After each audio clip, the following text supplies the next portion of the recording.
ನನ್ನ ಸಿನಿಮಾ ದೀಪಾವಳಿ ಹಬ್ಬದಂದು ರಾಜ್ಯಾದ್ಯಂತ ರಿಲೀಸ್ ಆಯಿತು. ಬಿಂದಾಸ್ ಸ್ಟುಡಿಯೋದಲ್ಲಿ ಚಿತ್ರ ರಿಲೀಸ್ ಆಯಿತು. ನೀವೆಲ್ಲರೂ ನನಗೆ ಒಂದು ಉತ್ತಮವಾದಂಥ ಒಂದು ಪ್ರತಿಕ್ರಿಯೆನ ಕೊಟ್ಟರೆ, ಎಲ್ಲ ಒಂದು ಪಾಸಿಟಿವ್ ರಿಪೋರ್ಟ್ ಕೊಟ್ಟಿದ್ರಿ. ನೀವೆಲ್ಲರೂ ಪ್ರೋತ್ಸಾಹ ನನಗೆ ತುಂಬ ಸಹಾಯ ಆಯಿತು, ತುಂಬ ಸಂತೋಷ ತಂದು.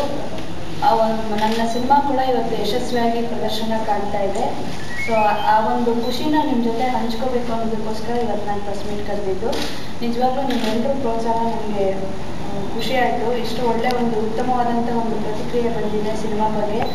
ಅದು ನಮ್ಮ ಜನರಿಗೂ ಕೂಡ ಮುಟ್ಟಿದೆ. ಅದು ಇವಾಗ ಒಂದು ಒಳ್ಳೆ ಸಿನಿಮಾ ಅಂತ ಜನರು ಅದನ್ನು ಗೊತ್ತಾಗಬೇಕಂದ್ರೆ ಅದು ನಿಮ್ಮ ಮೂಲಕನೇ ಗೊತ್ತಾಗೋದು. ಸೊ ನಮಗೆ ಅಭಿಮಾನಿಗಳಿಗಿಂತ ಫಸ್ಟು ಸಿನಿಮಾ ರೀಚ್ ಆಗೋದೇ ನಿಮಗೆ. ನೀವು ನೋಡಿ, ನೀವೇನು ಪ್ರತಿಕ್ರಿಯೆ ಕೊಡ್ತೀರಾ ಅದು ಜನರ ಮೇಲೆ ತುಂಬ ಪರಿಣಾಮ ಬೀಳುತ್ತೆ. ನೀವು ಒಂದು ಒಳ್ಳೆ ಪ್ರತಿಕ್ರಿಯೆಯನ್ನು ಕೊಟ್ಟಿದ್ದು, ನಿಮ್ಮ ಒಂದು ಪ್ರೋತ್ಸಾಹ ನನಗೆ ನಿಜವಾಗ್ಲೂ ತುಂಬ ಸಹಾಯ ಆಯಿತು, ತುಂಬ ಹೆಲ್ಪ್ಫುಲ್ ಆಯಿತು. ನಾನು ಅದೆಲ್ಲ ವಿಷಯಕ್ಕೆ ನಾನು ನಿಮ್ಮೆಲ್ರಿಗೂ ಥ್ಯಾಂಕ್ಸ್ ಹೇಳಬೇಕಿತ್ತು. ಆ ಒಂದು ನನ್ನ ಹೃದಯಪೂರ್ವಕವಾಗಿ ನಿಮ್ಮೆಲ್ರಿಗೂ ನಾನು ಕೃತಜ್ಞತೆಗಳನ್ನ ಹೇಳೋಕ್ಕೆ ಇಷ್ಟಪಡ್ತೀನಿ. ಆ ಒಂದು ಖುಷಿನ ಶೇರ್ ಮಾಡಬೇಕಂತಲೇ ನಾನು ಇವತ್ತು ಪ್ರೆಸ್ ಮೀಟ್ ಕರೆದಿದ್ದು. ಸೊ ಬೇರೆ ಇನ್ನೇನು ವಿಷಯ ಇರಲಿಲ್ಲ, ಆ ಒಂದು ಖುಷಿನ ನಾನು ಶೇರ್ ಮಾಡಬೇಕಿತ್ತು, ಹಾಗಾಗಿ ಕರೆದೆ. ಎಲ್ಲ ಕಡೆ ಸಿನಿಮಾ ತುಂಬ ಚೆನ್ನಾಗಿ ಹೋಗ್ತಾ ಇದೆ, ತುಂಬ ಚೆನ್ನಾಗಿ ಎಲ್ಲ ಕಡೆ ತುಂಬ ಒಳ್ಳೆ ಪ್ರತಿಕ್ರಿಯೆ ಸಿಕ್ಕಿದೆ.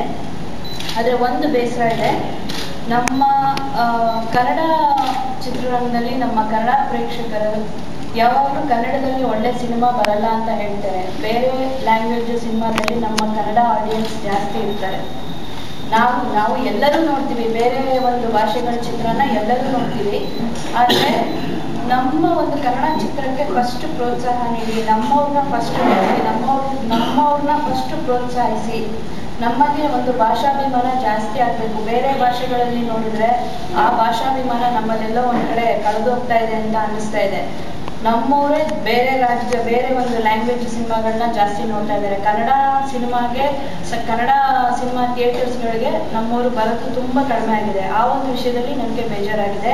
ಇಷ್ಟು ಒಂದು ಒಳ್ಳೆ ಪಾಸಿಟಿವ್ ರಿಪೋರ್ಟ್ ಬಂದಿರೋ ಅಂಥ ಚಿತ್ರಕ್ಕೆ ಇವತ್ತು ಜನ ಅಷ್ಟಾಗಿ ನಾವು ಏನು ಎಕ್ಸ್ಪೆಕ್ಟ್ ಮಾಡಿದ್ವಿ ಆ ಲೆವೆಲ್ಗೆ ಇವತ್ತು ಥಿಯೇಟರ್ಗೆ ಜನ ಬರ್ತಾ ಇಲ್ಲ. ಆ ಒಂದು ಬೇಸರ ಇದೆ. ನಿಜವಾಗ್ಲೂ ಇನ್ನು ಯಾವ ಥರ ಸಿನಿಮಾ ಮಾಡಬೇಕಂತ ಗೊತ್ತಾಗ್ತಾ ಇಲ್ಲ. ಬೇರೆ ಕಡೆ ಮೈಸೂರು, ದಾವಣಗೆರೆ ಎಲ್ಲ ಕಡೆ ನಮಗೆ ಒಂದು ಒಳ್ಳೆ ರಿಪೋರ್ಟ್ ಬಂದಿದೆ, ತುಂಬ ಚೆನ್ನಾಗಿ ಹೋಗ್ತಾ ಇದೆ ಸಿನಿಮಾ. ಇಲ್ಲೂ ಕೂಡ ಎಲ್ಲರೂ ನೋಡಿದಂಥ ಪ್ರೇಕ್ಷಕರು ಎಲ್ಲರೂ ಒಂದು ಒಳ್ಳೆ ರಿಪೋರ್ಟ್ ಹೇಳ್ತಾ ಇದ್ದಾರೆ. ತುಂಬ ಚೆನ್ನಾಗಿದೆ ಸಿನಿಮಾ ಅಂತ. ಒಬ್ರು ಕಾಮಿಡಿ ಎಂಜಾಯ್ ಮಾಡ್ತಾರೆ, ಒಬ್ರು ಡ್ಯಾನ್ಸ್ ಎಂಜಾಯ್ ಮಾಡ್ತಾರೆ, ಒಬ್ರು ಫೈಟ್ಸ್ ತುಂಬ ಇಷ್ಟ ಆಗಿದೆ. ಯಾರು ಚೆನ್ನಾಗಿಲ್ಲ, ಬೋರ್ ಆಯಿತು ಈ ಥರದ್ದು ಒಂದು ರಿಪೋರ್ಟೇ ಬಂದಿಲ್ಲ. ಈ ಥರದ್ದು ಒಂದು ಭಿನ್ನಾಭಿಪ್ರಾಯಗಳಿಲ್ಲ. ನಿಜವಾಗ್ಲೂ ಎಲ್ಲರಿಗೂ ಸಿನಿಮಾ ತುಂಬ ಇಷ್ಟ ಆಗಿದೆ. ಆದರೆ ನಮ್ಮ ಕನ್ನಡ ಪ್ರೇಕ್ಷಕರು ಥಿಯೇಟರ್ಗೆ ಬಂದು, ದಯವಿಟ್ಟು ನನ್ನ ಚಿತ್ರ ಅಂತ ಹೇಳ್ತಿಲ್ಲ, ಎಲ್ಲ ಕನ್ನಡ ಚಿತ್ರಗಳನ್ನ ಥಿಯೇಟರ್ಗೆ ಬಂದು ನಮ್ಮ ಕನ್ನಡದವರು ಚಿತ್ರನ ನೋಡಬೇಕು. ಅವಾಗಲೇ ನಮ್ಮ ಕನ್ನಡ ಚಿತ್ರರಂಗನೂ ಬೆಳೆಯೋಕ್ಕೆ ಸಾಧ್ಯ ಆಗುತ್ತೆ ಅನ್ಕೋತೀನಿ. ಇಲ್ಲಿ ನಮ್ಮವರೇ ನಾವು ಥಿಯೇಟರ್ಗೆ ಹೋಗಿ ಸಿನಿಮಾ ನೋಡಲಿಲ್ಲ ಅಂದರೆ, ಎಲ್ಲ ಒಂದು ಸಿನಿಮಾಗಳು ಇದೇ ಥರ ಆಗ್ತಾ ಇದ್ರೆ ನಮ್ಮ ಕನ್ನಡ ಚಿತ್ರರಂಗನೇ ಇರಲ್ಲ. ನಮ್ಮ ಪ್ರೊಡ್ಯೂಸರ್ಸ್ ಯಾವಾಗ ಚಿತ್ರನ ಮಾಡೋದು ನಿಲ್ಲಿಸ್ತಾರೆ, ಆವಾಗ ನಮ್ಮ ಕನ್ನಡ ಟೆಕ್ನಿಷಿಯನ್ಸು, ನಮ್ಮ ಕನ್ನಡ ಆರ್ಟಿಸ್ಟು, ನಮ್ಮ ಕನ್ನಡದವ್ರಿಗೆ ಯಾರಿಗೂ ಕೆಲಸನೇ ಇರಲ್ಲ, ಚಿತ್ರರಂಗನೇ ಹೋಗ್ಬಿಡತ್ತೆ. ಹಾಗಾಗಿ ಅದಕ್ಕೆ ನಾವೇ ಕಾರಣ ಆಗ್ತೀವಿ.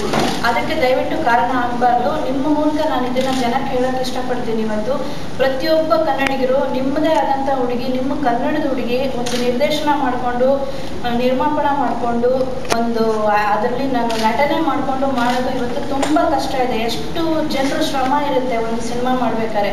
ಆ ಶ್ರಮಕ್ಕೋಸ್ಕರನಾದರೂ ಪ್ರತಿಯೊಬ್ಬ ಕನ್ನಡಿಗರು ಒಂದ್ಸತಿ ಥಿಯೇಟರ್ಗೆ ಬಂದು ಸಿನಿಮಾನ ನೋಡಬೇಕು. ನೋಡಿದಾಗಲೇ ಗೊತ್ತಾಗೋದು. ಎಲ್ಲರೂ ಸುಮ್ಮನೆ ಹೊರಗಡೆ ಹೇಳೋದಲ್ಲ, ಕನ್ನಡ ಸಿನಿಮಾಗೆ ಹೋದ್ರೆ ಏನೋ ನಮ್ಮ ವ್ಯಾಲ್ಯೂ ಕಡಿಮೆ ಅನ್ನೋ ಒಂದು ಇಂಟೆನ್ಷನ್ ಇದೆ ಕೆಲವು ಜನರಲ್ಲಿ.